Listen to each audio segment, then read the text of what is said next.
Go across to our guests in the meantime. Professor Brahma Chellaney, let me begin with you. I have outlined a few things that Modi has done, which are very obvious things, how he has transformed the Gulf Connect with India.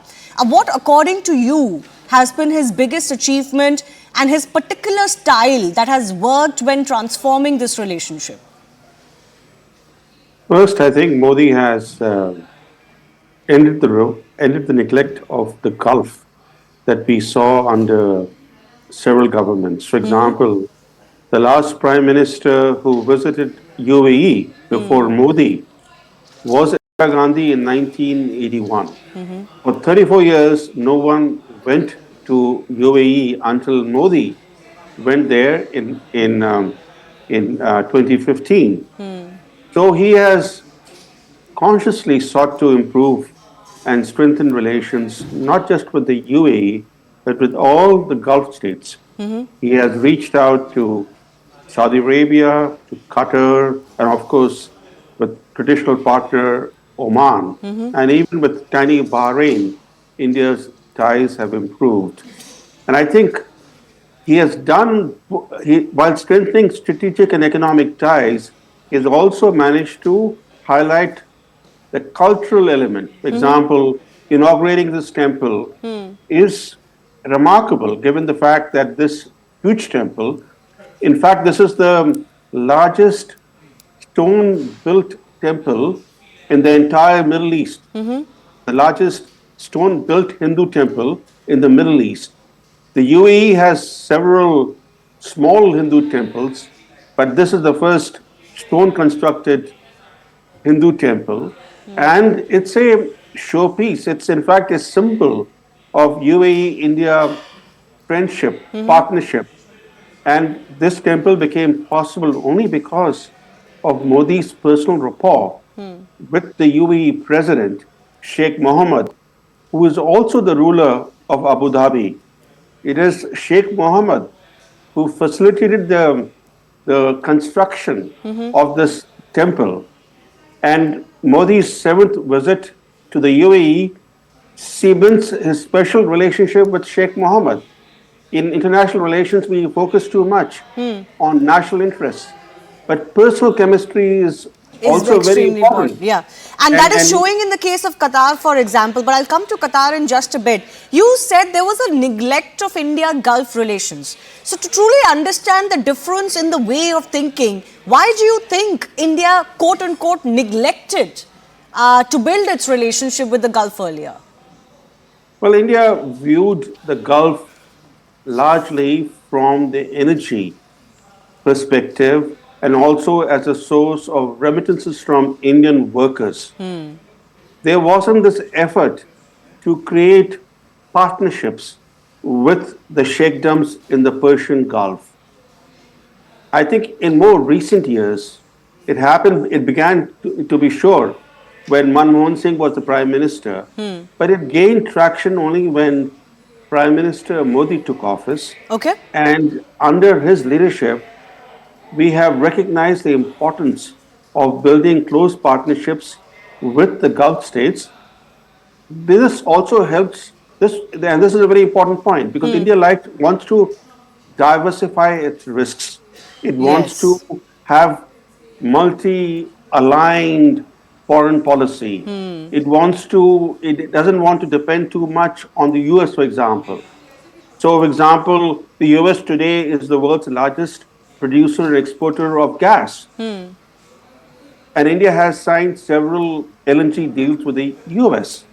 But despite Qatar's bad behavior, and we've seen, bad behavior on the part of Qatar, not once but twice. The first in the Nipur Sharma case, and when it summoned the Indian 8 ex-Indian Navy men and put them in solitary confinement on trumped-up charges, despite Qatar's problematic aspects. We have reached out to Qatar because we can't afford to ignore Qatar simply because Qatar is a very huge LNG exporter. Exactly. And we have to diversify Imports. our imports, Yeah. it's very important that we maintain Yeah, good so there is a relations with certain them. pragmatism, despite the fact that there was such a hullabaloo about what Qatar said and did, particularly as you mentioned in the Nupur Sharma case, which was an embarrassment for the ruling BJP. There's a certain pragmatism when it comes to dealing with these relationships. It's not as if you're going to throw the baby out with the bathwater. I'd also want to go across to Ashok Sajjanhar very quickly. You know, it's interesting also because it's not like this is coming at the cost of something else, right? India has good relationships and advancing relationships with the US. They haven't given up on Israel. They are maintaining or actually advancing relationships in the Middle East and continue to have their traditional ties with Russia. So that multipolarity or, that multi-alignment that Brahma Chellaney was talking about, UAE and Middle East is a great example of that. This relationship was possibly being bogged down by multiple factors, but as we've shown in recent years, those factors need not dictate how well we can do with the Middle East. No, absolutely. You're very right, Shivani.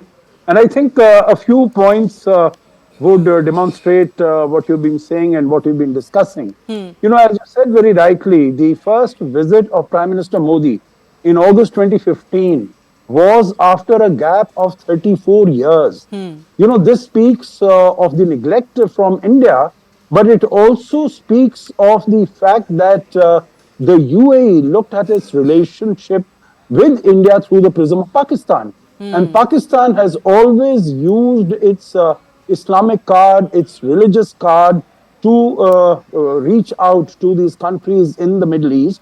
And we have given up on these countries, basically thinking that they will always, Prefer Pakistan. Islamic card is too strong for them. But I think that has not been the case. Just one point, as we said, first visit after 34 years, and from 2015 till now, that is the Seventh visit to UAE alone.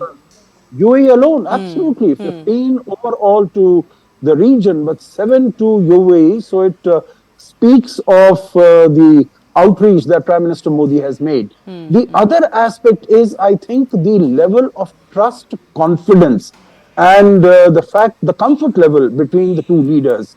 You know, as the Prime Minister himself said that in 2015, his first visit when he came there, and he mentioned in passing that he would like some land for an Indian temple. Yes. And at that time, it was the Crown Prince, Zayed Al Nahyan. He was the Crown Prince at that time, not the President. And he said, fine, you just put your finger where you want that land to be. And we'll give you that portion of land. Absolutely. Yeah, it is yours. So I think another example that I could give is in 2022 when both India and UAE signed the CEPA, Comprehensive Economic Partnership Agreement. You know, our FTA with the European Union, we've been negotiating on it from 2007. I was in Brussels at that time.